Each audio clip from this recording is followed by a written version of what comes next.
ሰላም ውድ የዩቲዩብ አድማጭ ተከታታዮቻችን፣ እንደተለመደው መረጃችንን አሰናድተን ይዘንላችሁ ቀርበናል። በመጀመሪያም አርዕስተ ዜናዎችን እናስታውሳችሁ። የኖርዌይ ስደተኞች ካውንስል ኢትዮጵያን በተፈናቃዮች ቀውስ መረሳት በሁለተኛ ደረጃ ላይ ያስቀመጣት። ሰሞንኛ ውይይቶች በአዲስ አበባ ከተማ አስተዳደር የመንግስት ሰራተኞች ጥያቄ ከአዳነች አቤቤ ጋር ቆይታ ነበራቸው። የ27 ጊዜ የዓለም ክብረ ወሰን ባለቤት አትሌት ኃይሌ ገብረስላሴ መጽሐፍ ተጻፈለት። የ13 ዓመቷ አያንቱ ቱና ላይ የግብረ ስጋ ድፍረት በመፈጸም የተጠረጠረውና ከአካባቢው ተሰውሮ የቆየው ግለሰብ በቁጥጥር ስር ውሏል። ይህንና መሰል ዜናዎችን ዝርዝር ይዘንላችሁ ቀርበናል። አብራችሁን ቆዩ። የኖርዌይ ስደተኞች ካውንስል ኢትዮጵያን በተፈናቃዮች ቀውስ መረሳት በሁለተኛ ደረጃ ላይ ያስቀመጣት። የኖርዌይ ስደተኞች ካውንስል ባወጣው ዓመታዊ ሪፖርት በዓለም ላይ ከፍተኛ ተፈናቃይ ቀውስ ውስጥ ወድቀው የተረሱ ካላቸው 10 ሀገሮች መካከል ኢትዮጵያን በሁለተኛ ደረጃ ላይ ያስቀመጣት። ካውንስሉ የመፈናቀል ቀውስ ያጋጠማቸው ሀገሮችን በተመለከተ ያጠናከረውን ሪፖርት ከትላንት በስቲያ ግንቦት 25 ቀን 2017 ዓ.ም ይፋ አድርጓል። በኢትዮጵያ ግጭት መቀጠሉ የዜጎች መፈናቀል እንዲጨምር ማድረጉን ያመላከተው ካውንስሉ ሰብአዊ ቀውስን በተመለከተ ሪፖርት ማውጣት ከጀመረበት ከዛሬ 9 ዓመት ወዲህ ኢትዮጵያ በዓለም ላይ በሰብአዊ ቀውስ ውስጥ ሆነው ከተረሱ አገሮች በሁለተኛ ደረጃ ስትቀመጥ ለመጀመሪያ ጊዜ መሆኑን ጠቅሷል። ካሜሩን፣ ኢትዮጵያ፣ ሞዛምቢክ፣ ቡርኪና ፋሶ፣ ማሊ፣ ኡጋንዳ፣ ኢራን፣ ኮንጎ፣ ሆንዱራስ እና ሶማሊያ በካውንስሉ ሪፖርት በቅደም ተከተል ተካተዋል። በእነዚህ ሀገሮች በተጠናቀቀው እንደ አውሮፓውያን አቆጣጠር 2024 የተፈናቃዮች ቁጥር ከ10 ዓመታት በፊት ከነበረው ቁጥር በእጥፍ መጨመሩን የሚያመለክተው ሪፖርቱ በተቃራኒው ለሰብአዊ እርዳታ የሚደረገው የፋይናንስ ድጋፍ ግማሹን መቀነሱን ያስረዳል። በኢትዮጵያ በርካታ ቁጥር ያላቸው ተፈናቃዮች ሰብአዊ እርዳታ ለማግኘት ሊደረስባቸው የማይቻል ቦታዎች ውስጥ መሆናቸው፣ የእርዳታ ፍላጎት በከፍተኛ መጠን መጨመር፣ የፋይናንስ ድጋፍ ማሽቆልቆልና የድጋፍ አቅርቦት አሳሳቢ መሆን፣ የጤና አገልግሎት አለመኖር፣ ደህንነቱ የተጠበቀ መኝታ ቤት አለመኖርና ለቀውሱ የተሰጠው የሚዲያ ሽፋን ዝቅተኛ መሆን እንደ አውሮፓውያን አቆጣጠር በ2024 የነበረው አሳሳቢ ሁኔታ በ2025 ተባብሶ እንዲቀጥል ማድረጉን ሪፖርቱ ያትታል። የካውንስሉ ሪፖርት እንደሚያመላክተው በኢትዮጵያ ለተፈናቃዮች ሰብአዊ እርዳታ አቅርቦት ያስፈልግ ከነበረውና ከተጠየቀው በጀት 28 በመቶ ብቻ መገኘቱን፣ ጉዳዩ በመገናኛ ብዙሃን ያልተነገረና የተረሳ መሆኑን፣ የፖለቲካ ቁርጠኝነቱ ዝቅተኛ መሆኑን አስረድቷል። የሰብአዊ እርዳታ ፈላጊዎች ቁጥር ከ21.4 ሚሊዮን ማለፉን፣ የተፈናቀሉ ዜጎች ቁጥር 2.3 ሚሊዮን መድረሱን፣ በኢትዮጵያ የሰፈሩ የውጭ አገር ዜጎች የስደተኞች ቁጥር ደግሞ 1.1 ሚሊዮን መሆኑን በሪፖርቱ ተመላክቷል። በአማራና በኦሮሚያ ክልሎች የሚካሄደው ግጭት የመቀነስ አዝማሚያ ለማሳየቱን፣ በትግራይ ክልል በነበረው ጦርነት የተፈጠረው የቀውስ ንዝረት የቀጠለ መሆኑን ሪፖርቱ ያስረዳል። በግጭትና በአየር ለውጥ ምክንያት 10 ሚሊዮን ዜጎች ለምግብ እርዳታ ተጠያቂነት መዳረጋቸውን ጠቅሶ በርካታ ሚሊዮኖች ለምግብ ዋስትና ችግር መጋለጣቸውን ሪፖርቱ አስታውቋል። በተጠቀሱት ሀገሮች ቅድሚያ የሚሰጧቸው ጉዳዮች መቀየር፣ ተገማች ያልሆነ ኢኮኖሚ ሁኔታ እንዲሁም የፖለቲካ ፍትጊያ በቀውስ ውስጥ ላሉ ዜጎች እርዳታ እንዳይደርስ ማድረጋቸውን ሪፖርቱ ያስረዳል። እንደ አውሮፓውያን አቆጣጠር በ2024 ይፈልግ ከነበረው $50 ቢሊዮን ውስጥ መገኘት የቻለው $25 ቢሊዮን ብቻ መሆኑን የገለጸው ሪፖርቱ ይህ በዓመት የተገኘ ገንዘብ በዓለም ላይ ለወታደራዊ ጉዳዮች በ3 እና 4 ቀናት ወጪ የሚደረግ መሆኑን በሪፖርቱ ተካቷል። ካውንስሉ ባቀረበው የድጋፍ ጥሪ ሰብአዊ እርዳታ የሚያደርጉ አካላት የጂኦፖለቲካ ፍላጎትን ወይም የሚዲያ ሽፋንን ብቻ መሰረት ሳያደርጉ ለሰብአዊ ቀውሱ የሚያስፈልግ ገንዘብ እንዲመድቡ፣ አገሮች ተደራሽ ለመሆን የዲፕሎማሲያዊ አቅሞችን እንዲጠቀሙ አሳስቧል። የሚታዩ ቀውሶች እየተባባሱ መምጣታቸው የጠቀሰው ሪፖርቱ ለጋሽ ድርጅቶችና መንግስታትም የተሻሉ አማራጮችና እንዲያፈላልጉም የተባበሩት መንግስታት ድርጅት የጸጥታው ምክር ቤት የተረሱ ተፈናቃዮችን በተመለከተ በቂ ትኩረት እንዲሰጥ ጥያቄ አቅርቧል። ሰሞንኛ ውይይቶችና የመንግስት ሰራተኞች ጥያቄ። የአዲስ አበባ ከተማ አስተዳደር ከንቲባ አዳነች አቤቤ ከሰሞኑ ከከተማ አስተዳደሩ የሕክምና ባለሙያዎች ጋር ባደረጉት ውይይት ትኩረት የሚስቡ ጉዳዮች ተነስተዋል። አስተዳደሩ ስራ ከጀመረ ጊዜ ጀምሮ ወደ 13000 ተጨማሪ የጤና ባለሙያዎች መቀጠራቸውና በአጠቃላይ የሕክምና ዘርፉ ሰራተኞች ቁጥር ወደ 32000 ማደጉን ገልጸዋል። በከተማ አስተዳደሩ ስር 41000 መምህራን፣ በብዙ ሺዎች የሚጠቀሱ ፖሊሶች ወይም 12000 የደንብ አስከባሪዎች፣ ወደ 30000 ጽዳት ሰራተኞች ጨምሮ በአጠቃላይ በተለያዩ የመንግስት ቢሮዎች ከ200,000 በላይ ሰራተኞች እንዳሉ ተናግረዋል።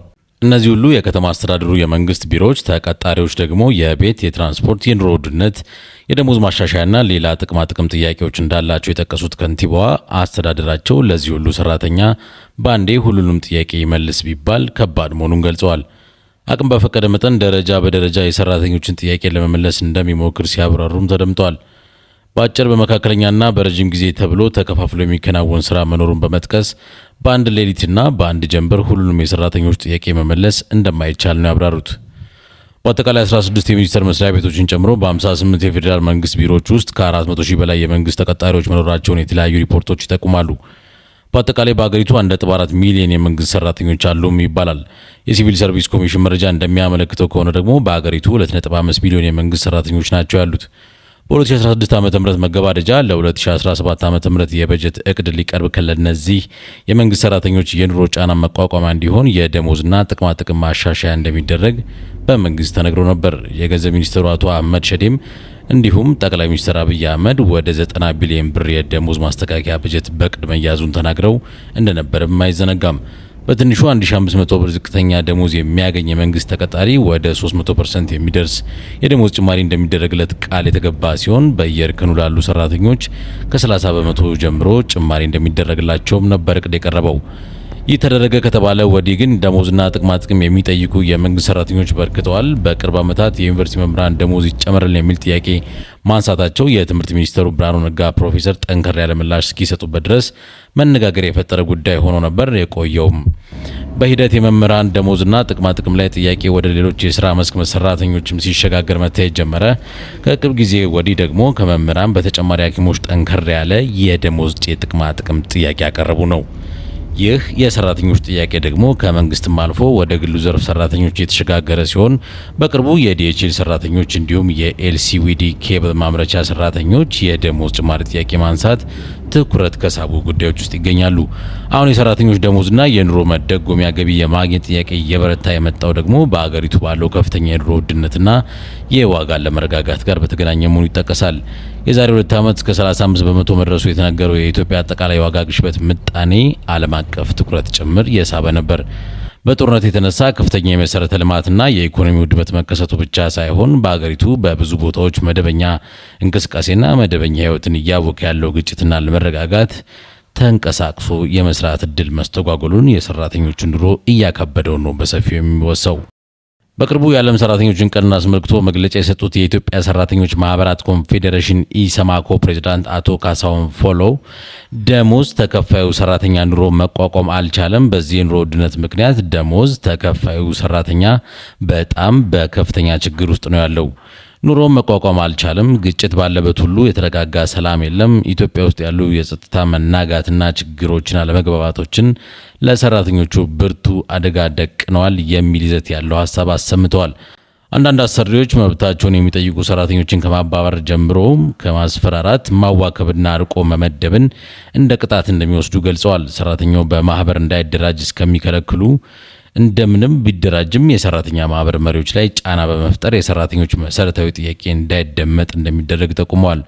አቶ ካሳሁን ከዚያ ቀደም ብሎ በሰጡት አስተያየት ደግሞ ከሁሉ በላይ በአገሪቱ በቅርብ ዓመታት የብር የውጭ ምንዛሪ መግዛት አቅም እየተዳከመ መሄዱ፣ የዋጋ ንረቱና ግሽበቱ መጨመሩ የሰራተኛውን ሕልውና የሚፈታተን ችግር መደቀኑን ነው ያወሱት።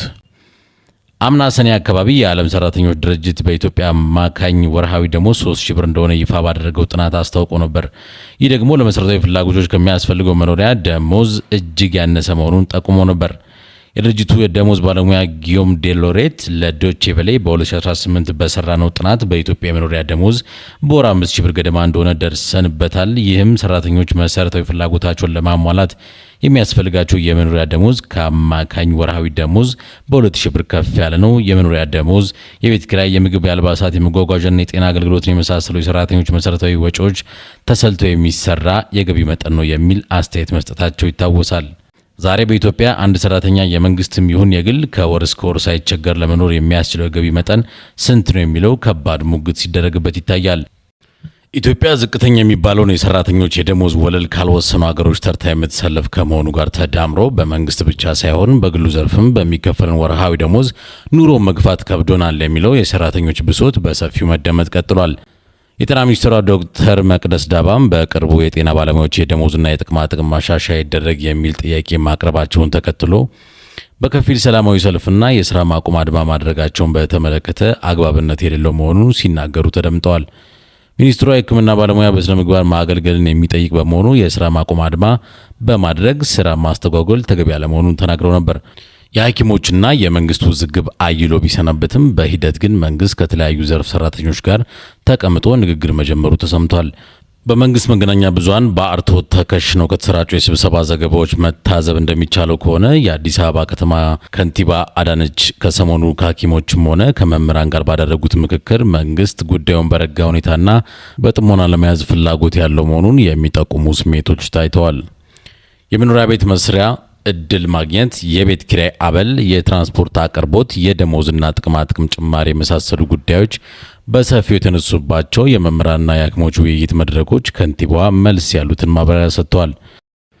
ያገኘነው ምንጭ ያናገራቸው አንድ የከተማው ፓርቲዎች የጋራ ምክር ቤት ስራ አስፈጻሚ አባል የሆኑ ፖለቲከኛ ግን የውይይት መድረኩ ላይ መሳተፋቸውን ገልጸው መድረኩ በመንግስት ሚዲያዎች ከተዘገበበት የተለየ ድባብ እንደነበረው ገልጸዋል። ስለ ሰራተኞች በተለይም የመንግስት ተቀጣሪዎች የገጠማቸውን የኑሮ ጫናና የህዝቡን ህልውና እየተፈታተነ ስላለው የኑሮ ሁኔታ በመድረኩ የተሳተፉ የተለያዩ ፓርቲዎች በሚገባ ማንሳታቸውና መጠየቃቸው በመጥቀስ ከንቲባዋን ለመሸለም ብቻ ውይይቱ እንዳልተጠራ አስተያየታቸውን አጋርተዋል። መንግስት የኮሪደር ልማቱን ጨምሮ በሰፊው እየሰራቸው ያሉ የቱሪስት መሰረተ ልማቶች ሰው ተኮር ልማት መሆናቸውን ሲናገር ቢደመጥም ነገር ግን ከነዚህ ፕሮጀክቶች በፊት ሊቀድሙ የሚገባቸው ጉዳዮች አሉ የሚሉ ወገኖች በተቃራኒው ድምጻቸውን ያሰማሉ። አንዳንድ አስተያየት ሰጪዎችም ከኮሪደር ሆነ ከሌላ መሰረተ ልማት የህዝቡን መሰረታዊ ህይወት እየተፈታተነ ያለው የገቢና የኑሮ አለመመጣጠን ችግር አንገብጋቢና አጣዳፊ ትኩረት የሚፈልግ መሆኑን ሲናገሩ ይደመጣል። ከሰሞኑ ከተካሄዱ መድረኮችም ሆነ በቅርብ ጊዜ ወደ ሐኪሞች በሌሎች የመንግስት ሰራተኞች ከሚስተጋቡ ብሶቶች ኑሮ ከበደን የሚለው ምሬት የገዘፈ ቦታ ሲይዝ መታዘብ ይቻላል። ይህ ሁሉ በተለያየ መንገድ በሚያስተጋግባበት በዚህ ወቅት የአዲስ አበባ ከተማ አስተዳደር በከተማው ከሚንቀሳቀሱ የፖለቲካ ፓርቲዎች የጋራ ምክር ቤት አባል ድርጅቶች ጋር ውይይት አካሄድ የሚል ዜና መሰማቱ ችግሩ ጎልቶ የሚሰማበት እድል ተፈጠረ የሚል ግምት ሰጥቶ ነበር። ይሁን እንጂ ፓርቲዎቹ በጋራ ምክር ቤቱ በኩል ከንቲባ አዳነችን ስዕል ሸለሙ መባሉ ፓርቲዎቹን ሲከፋፍልና በአንዳንድ ወገኖች ዘንድ ለከፋ ትችት ሲያጋልጣቸውም ነበር። ውድ የዩቲዩብ አድማጭ ተከታታዮቻችን እስካሁን ድረስ አብራችሁ ስለቆያችሁ ከልብ እናመሰግናለን። ሰብስክራይብ፣ ላይክ፣ ሼር በማድረግ በወዳጅነታችን አብረን እንሰንብት። እናመሰግናለን።